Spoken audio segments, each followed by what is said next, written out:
এখন ধর্ষণ, গণধর্ষণ পশ্চিমবঙ্গে একটা ব্যাধি, এবং এই ব্যাধি ক্যান্সারের মতন মানে চারিদিকে ছড়িয়ে পড়েছে। কারণ সবাই জানে যে এটার কোনো রকম কেউ শাস্তি পাবে না, এবং দিনের পর দিন আপনারা দেখেছেন আজকে আরজি করের 1 বছর পূর্ণ হবে, বর্ষপূর্তিতে আরেকটা এরকম কেস, আরেকটা এরকম গণধর্ষণ, এবং তার সঙ্গে সরাসরি যুক্ত টিএমসিপির নেতারা। ভেবে দেখুন আমাদের মেয়েদেরকে ভবিষ্যতে আমাদের মেয়েদেরকে কোন কলেজে পাঠাবো, কোন ইউনিভার্সিটি, কোন স্কুলে পাঠাবো?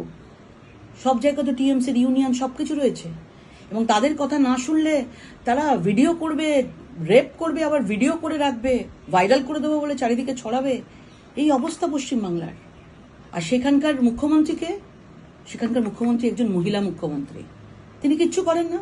2011 তো 2025 দেখুন, হাজার হাজার রেপ, কিছু মিডিয়ার সামনে এসছে, কিছু মিডিয়ার সামনে আসেনি। লাস্ট দেখেছেন আরজিকর কেস, মানুষ জলস্রোতের মতন মানুষ নেমেছে, সারা দেশের মানুষ নেমেছে। পাওয়া গেল আসল লোককে? পাওয়া যায়নি। কেননা সিবিআইকে যতই দিক, যার কাছে যে প্রমাণগুলো ছিল সেগুলো তো প্রথমেই কলকাতা পুলিশ পুরো ভ্যানিশ করে দিয়েছে।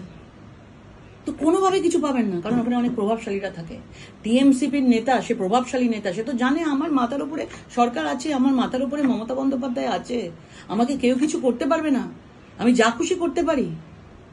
সবাইকে এর জন্য আওয়াজ তুলতে হবে। এভাবে কতদিন থাকবেন?